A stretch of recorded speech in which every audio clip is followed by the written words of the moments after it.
और अब बात अपने हेल्थ इंश्योरेंस क्लेम की। क्या आपने कभी हेल्थ इंश्योरेंस क्लेम लिया है और क्या आपने कभी ये जानने की कोशिश की है कि इलाज पर अस्पताल में जितना खर्च हुआ उसका पूरा पूरा यानी 100% भुगतान आपको मिला या नहीं? ये सवाल इसलिए पूछ रहे हैं कि insurance broker association of India यानी IBAI ने गुरुवार को एक डेटा जारी किया जिसमें साल 2022-23 के दरमियान हेल्थ इंश्योरेंस कंपनियों से होने वाले हेल्थ क्लेम का डेटा है, जो ये बताता है कि किस तरह से अपने ग्राहकों के साथ हेल्थ इंश्योरेंस कंपनियां 100% क्लेम देने में बड़ी हेराफेरी कर रही हैं। आंकड़ों के मुताबिक जिन लोगों ने क्लेम लिया उनमें से सिर्फ 80% लोगों को क्लेम मिला और जिन लोगों को क्लेम मिला उन्हें सिर्फ 57% का ही भुगतान हुआ है। तो आज हमारे साथ एक्सपर्ट हैं, आप उनसे सवाल कर सकते हैं। हमारा नंबर आपको स्क्रीन पर बता रहे हैं 7303388311 और ख़ास मेहमान हैं हमारे साथ सुमित बोरा, अध्यक्ष हैं insurance brokers association of India के। बहुत बहुत धन्यवाद बोरा जी जुड़ने के लिए। ये एक ऐसा मसला है जो ज़रूरत ना पड़े यही उम्मीद करते हैं, लेकिन सब कोई हेल्थ इंश्योरेंस लेते हैं और हमारे साथ कुछ कॉलर्स भी जुड़ रहे हैं। तो आइए अपने पहले कॉलर के पास चलते हैं और उनके पास जाने से पहले आपसे जो ये डेटा आप लोगों ने रिलीज़ करा है, आप भी वाकई में चिंतित होंगे इसे लेकर। निधि जी, मैं जस्ट इसमें थोड़ा सा क्लैरिफिकेशन देना चाहूंगा। ये जो आप कह रहे हैं कि 80% ही क्लेम दिया है, दैट्स नॉट, वो सही नहीं है। 100 जो क्लेम आते हैं प्रोसेसिंग के लिए, अगर इंश्योरेंस कंपनी के पास 100 क्लेम आते हैं तो उन्होंने 80 क्लेम को प्रोसेस किया है। अच्छा। ना कि 80 रुपए प्रोसेस किए हैं। 20 क्लेम इधर रिजेक्ट हुए हैं, उनके कई कारण हो सकते हैं। फ्रॉडुलेंट क्लेम भी आते हैं। ठीक है।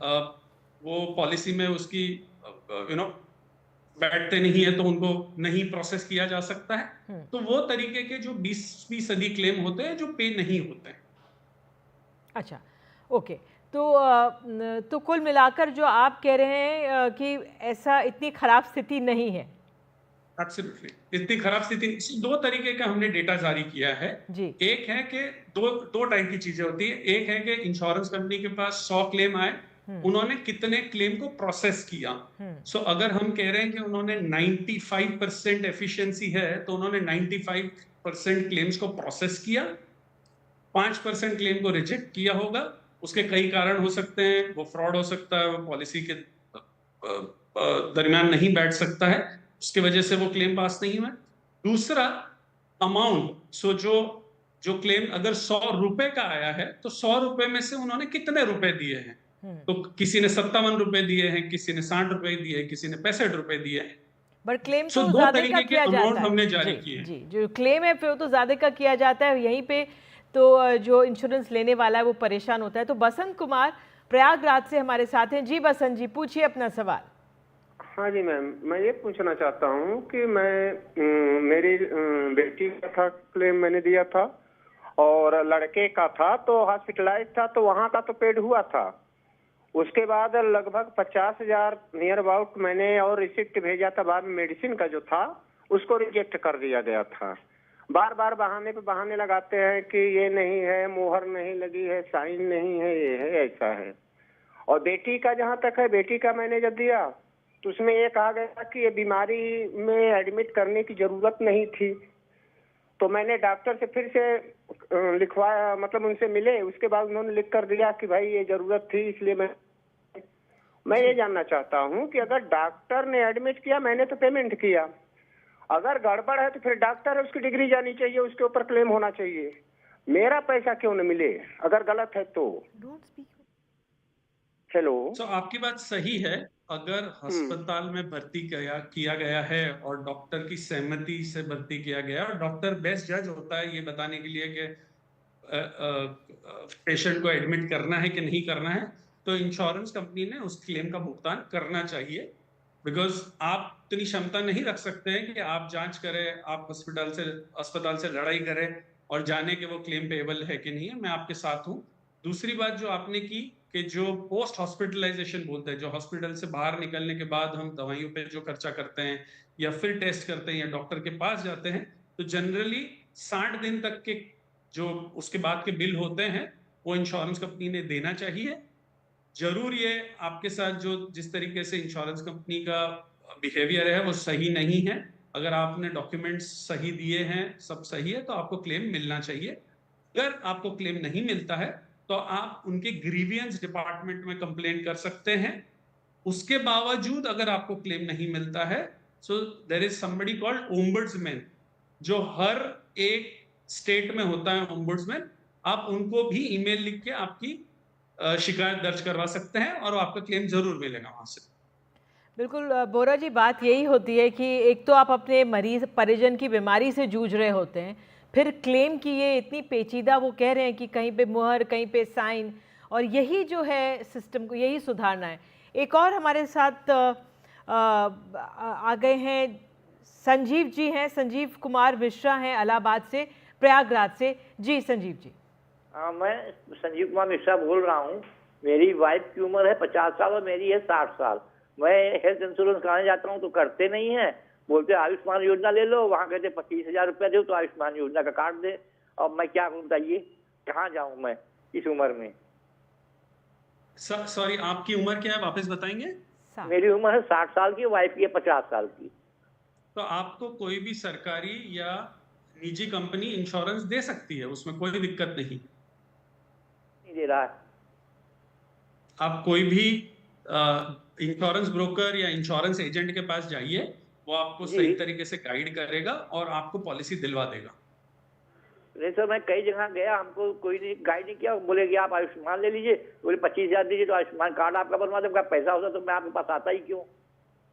नहीं, सो दो तरीके के हैं। अगर आपके पास पैसे नहीं हैं तो आपको आयुष्मान भारत में ही जाना पड़ेगा, और अगर आप पैसे देने के लिए तैयार है तो आप कोई भी निजी या सरकारी कंपनी में जाके इंश्योरेंस ले सकते हैं। वो यही कह रहे हैं कि 25,000 मांग के आयुष्मान कार्ड देने की बात कर रहे हैं। नहीं, तो आयुष्मान कार्ड तो फ्री है, आपको उसके लिए कोई पैसे देने की जरूरत नहीं है। तो यही मुश्किल, ये भी इन्होंने अपनी मुश्किल, अलग तरह की मुश्किल थी आपके सामने रखी, आपने देखा बोरा जी। अब एक और कॉलर है, जगदीश हैं अहमदाबाद से। जी जगदीश बोलिए।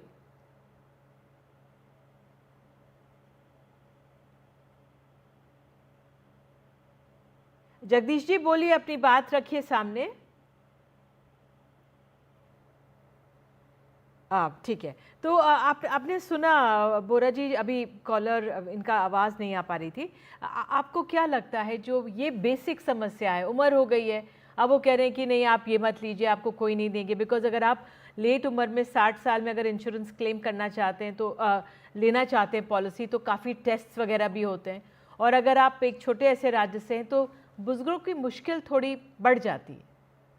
इसको भी आपकी बात सही है। सो ये ऐसा है, इंश्योरेंस ऐसा सब्जेक्ट है कि जो सबको एक्चुअली स्कूल एजुकेशन होना चाहिए। हमको जैसे ही हम 25 साल के 30 साल के होते हैं, जब से इंश्योरेंस लेना चाहिए, ताकि जब हम एक उम्र में आए, 55-60 साल की उम्र में आए, हमको कोई बीमारी लग जाए, तब हमारे लिए आसानी होगी वो क्लेम करना या पॉलिसी को कंटिन्यू करना। हालांकि हमारा देश इतना विकसित नहीं है कि इंश्योरेंस को समझ सके, इसकी परिभाषा समझ सके, इसके दांव पेच समझ सके। दूसरा, जो इंश्योरेंस खरीदते हैं उनके साथ, दूसरों के साथ जाती नहीं होनी चाहिए, क्योंकि कोई अगर 55 साल में आता है और वो दूसरे ही साल क्लेम कर लेता है तो उसका बोझ सभी पे पड़ता है। तो ये एक इकोसिस्टम है जो सभी को समझना पड़ेगा किस तरीके से चलता है। बिल्कुल। जगदीश अहमदाबाद से जुड़ गए। जी जगदीश पूछिए अपना सवाल। जब मेरा बहुत ही 15 साल का ब्रेन स्ट्रोक आया था, फिर डिस्चार्ज हुआ, फिजियो एडवाइस किया था, तो हमने फिजियो घर पे लिया, तो उसका 16,000 का जो चेक से हमने पेमेंट किया है वो हमको नहीं मिला। तो जगदीश जी, जनरली पॉलिसी के अंदर फिजियोथेरेपी जो है वो घर बैठे जो फिजियो कराते हैं वो कवर नहीं होती है। अगर आप अस्पताल में जाके फिजियोथेरेपी करवाते तो वो कवर होता था। ये कवरेज पॉलिसी के बाहर होता है जनरली, इसीलिए आपको उसका भुगतान नहीं किया गया है। तो वाकई में हम देख सकते,